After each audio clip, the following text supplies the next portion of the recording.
গাছগুলো টুলে যাচ্ছে নাকি? না, ফুল ছিল 2 দিন আগে, এখন আমার একটু তাজা হয়েছে।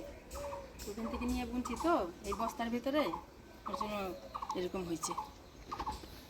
তো প্রতি বছরই তো গাছ লাগাই, বেগুন চারা লঙ্কার চারা লাগাই, বর্ষা আস্তে আস্তেই মরে যায়। এবার ঘরে কতগুলো সিমেন্টের বস্তা ছিল, সেই সিমেন্টের বস্তাগুলো অর্ধেক করে মাটিতে দেখেন সুন্দর করে লাইন দিয়ে সাজিয়ে লঙ্কার চারা বুনে দিছি। তো কয়েকটা লঙ্কার চারা বুনছি, আর কয়েকটা বাকি আছে, ওর মধ্যে বেগুনের চারা বুনে দিব। ওই যে পদ্ম ফুলে কলি আসছে না কি গো? হ্যাঁ, দুইটা কলি আসছে দেখো। ওই যে মনে হয় কালকা ওই দুইটা কালকা ফুটবে।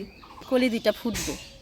দুর্গা পূজা গেল, তারপরে তো গাছ টাছ সাইডে দিছে, পদ্ম ফুল গাছ আমি 2টা ডাল লাগাই না কুয়ার পরে সাইডে লাগাই দিছিলাম, কলি এসে গেছে গাছে, আমি আবার এখানে এনে লাগাই দিছি। আচ্ছা কি রান্না করবা? আজকে কাকুর থেকে বাটা মাছ রাখছি, বাটা মাছটা আলুর পটল দিয়ে ঝোল করি, আর কালকের যে কলমি শাকটা আছে ওই কলমি শাকটা ভাজি করি। তাহলে কমলি শাকটা আমি পাইছি দিই। দাও বেছে দাও, আমি মাছটা কাটে দিই। এনো আলু পটলটা কাটে দিয়ে তারপরে শাকটা বাইছে দিই। একটু লম্বা করে দাও। হ্যাঁ, লম্বা করে দাও।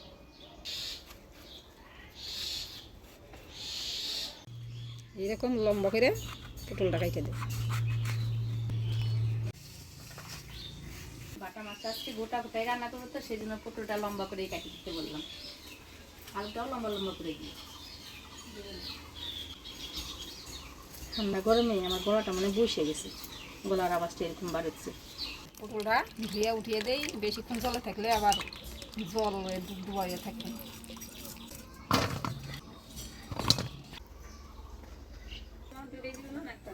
বড়টা দাও, একটা 2টা, হ্যাঁ 3টা দাও, 4 দিলে একেবারে পাতলা হবে।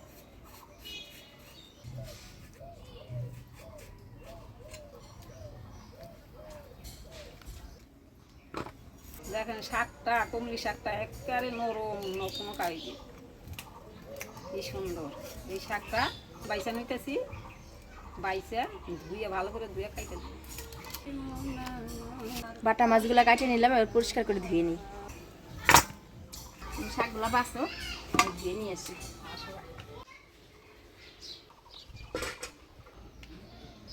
মাছটা ধুয়ে নিয়ে আসলাম, এবার হলুদ লবণ দিয়ে মাখাই নিই।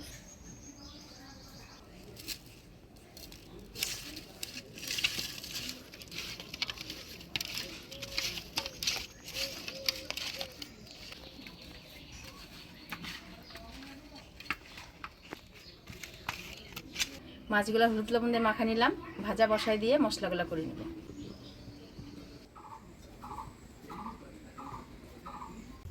গরম হয়ে গেছে, দিয়ে দিচ্ছি তেল।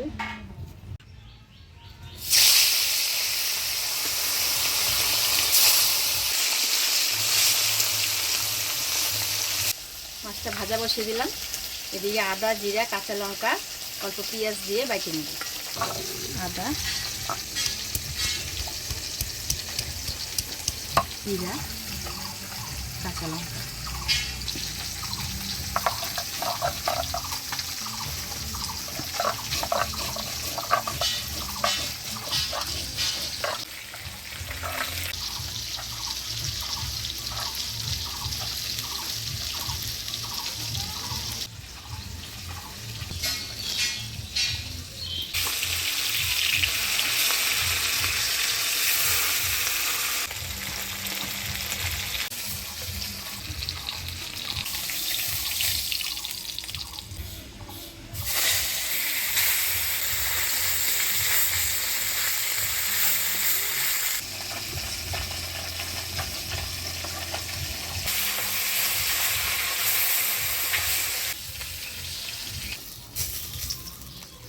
মাছগুলো ভাজে নিলাম, এবার ঝোলটা রান্না করব।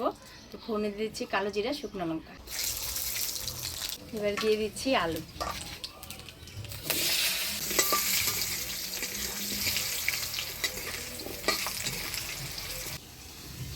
এবার এর সাথে পেঁয়াজ ভাজে নেব।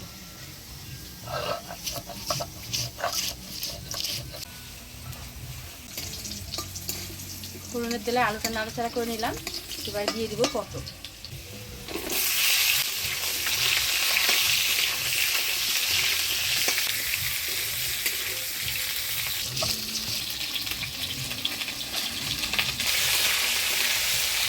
আলু পটল দিয়ে ফোড়নের তেলে ভালোভাবে নাড়াচাড়া করে নিলাম। এবার দিয়ে দেবো হলুদ লবণ।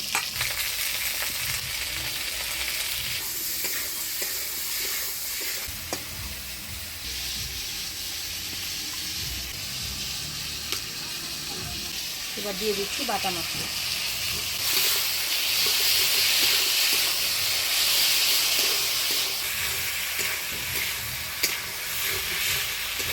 মশলা দিয়ে দিলাম। এবারে অল্প জল দিয়ে আলু পটলটা ভালোভাবে কষিয়ে নিব।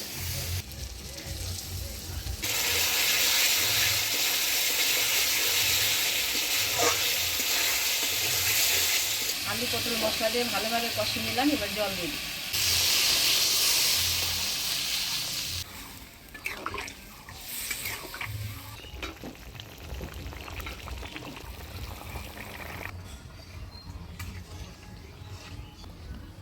ঝোল জাল হয়ে গেছে, ভাজে রাখা মাছগুলো দিয়ে দিব।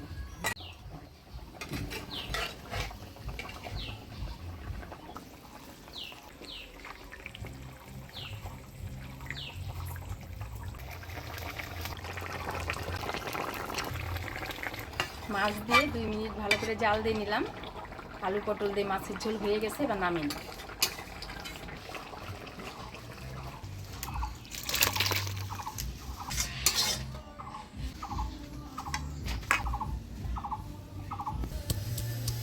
মাছের ঝোলটা নামিয়ে নিলাম। এবার শাকটা রান্না করব। ফোড়নে দিয়ে দিব কালো জিরা, থেতো করা রসুন। কালো জিরা, থেতো করা রসুন। রসুনটা লাল হয়ে আসছে।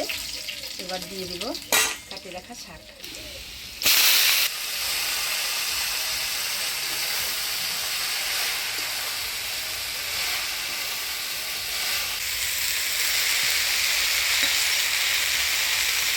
দিয়ে দেবো স্বাদ মতো লবণ, সামান্য হলুদ, কাটে রাখা কাঁচা লঙ্কা।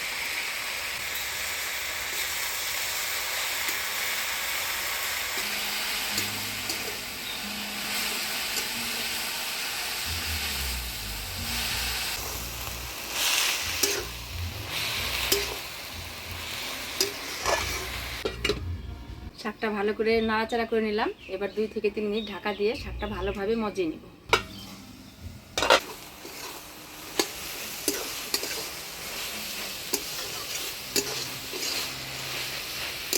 শাকটা দেখেন কি সুন্দর মজে গেছে। আর শাকের যে রসটা ছিল, রসটাও কিন্তু শুকিয়ে গেছে। এইভাবে আরেকটু নাড়াচাড়া করে নামিয়ে নিব।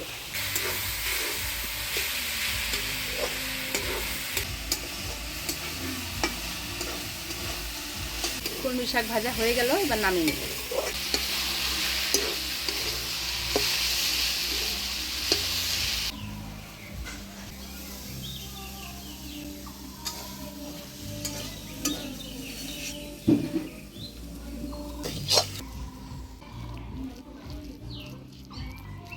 কলমি শাক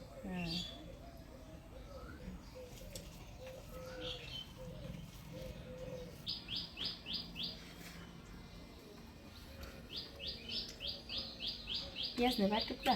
না,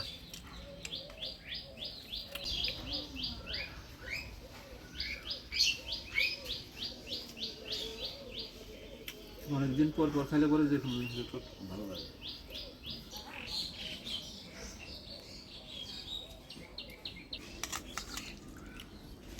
পটল দিয়ে মাছের ঝোল করছি। বাটাগুলো তো বড় বড়ই আছে। কাকুর থেকে রাখছি, দৌনি কাকুর থেকে। কাকু কি মাছটা নিয়ে আসে একদম টাটকা। ভালো।